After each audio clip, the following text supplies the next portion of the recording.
અંકલેશ્વરના છેવાડાના ગામમાં મદ્રેસાના મૌલવીએ હિન્દુ મહિલાને ધર્માંતરણની ધમકી આપી દુષ્કર્મ કર્યું હોવાની ઘટના સામે આવી છે. પાનોલી પોલીસે આરોપી મૌલવીની ધરપકડ કરી કાયદેસરની કાર્યવાહી હાથ ધરી છે. અંકલેશ્વરના છેવાડા અને સુરત જિલ્લાને અડીને આવેલા એક ગામમાં રહેતી હિન્દુ મહિલાનો પરિચય તેની અન્ય બહેનપણી થકી મુલાકાત બાદ મૌલવી અઝવદ બેમાતના જોડે થયો હતો. જે બાદ વારંવાર મહિલાને મૌલવીએ મેસેજ મોકલવાની તેમજ કોલ કરી વાતચીત કરવાની શરૂઆત કરી હતી. તેણે એને લગ્નની લાલચ આપી મહિલાને 3 વાર મુલાકાત કરી હતી. જે બાદ લગ્ન કરી લેવા કહેતો હતો. તે દરમિયાન 9મી નવેમ્બરના રોજ મદ્રેસા ખાતે આવેલા તેના ઘરે બોલાવી હતી અને સુગંધી પાણી પીવડાવ્યું હતું. જે બાદ મહિલા અર્ધ બેભાન જેવી થઈ જતા તેની મરજી વિરુદ્ધ 2 વખત દુષ્કર્મ કર્યું હતું.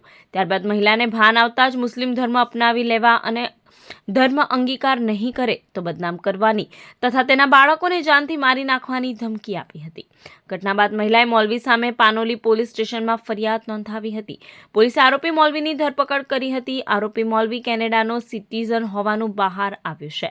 તેણે અન્ય મહિલાઓને પણ નિશાન બનાવી છે કે કેમ તે સહિતની દિશામાં પોલીસે તપાસનો ધમધમાટ શરૂ કર્યો છે.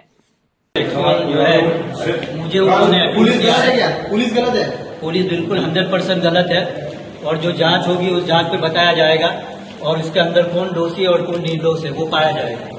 इसलिए कि ये पैसों का सारा खेल है.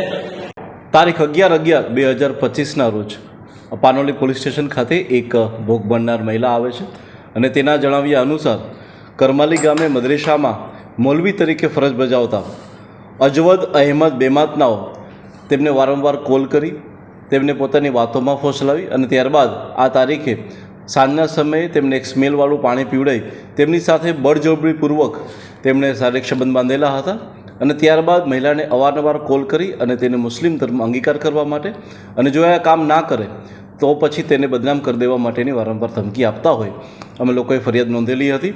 ફરિયાદ નોંધ્યા બાદ અમને ધ્યાનમાં આવ્યું છે કે જે મૌલવી અજમદ અહેમદ બેમાત છે તે કેનેડાના સિટીઝન છે અને અહીંયા ઇન્ડિયાની વારંવાર મુલાકાત રહી છે અને આ દરમિયાન તે મહિલાઓની સાથે એણે આવું કૃત્ય કરેલું છે. આ વસ્તુની જાણ થતાં જ અમારા દ્વારા એફઆઈઆર નોંધવામાં આવે છે. એફઆઈઆર નોંધી અને આરોપીને જેલ હવાલે કરી અને તેના 10 દિવસના રિમાન્ડ લેવામાં આવે છે. હાલમાં અમારી તપાસ ટીમ જે છે એ ખૂબ જ ઊંડાણપૂર્વક આ વસ્તુની જાંચ કરી રહી છે કે તેણે આ સિવાય એણે કઈ કઈ જગ્યાએ ભારતની બહાર પ્રવાસ કરેલો છે અને કેવી રીતે આ બધા કૃત્યો કરતા હતા. Thank you.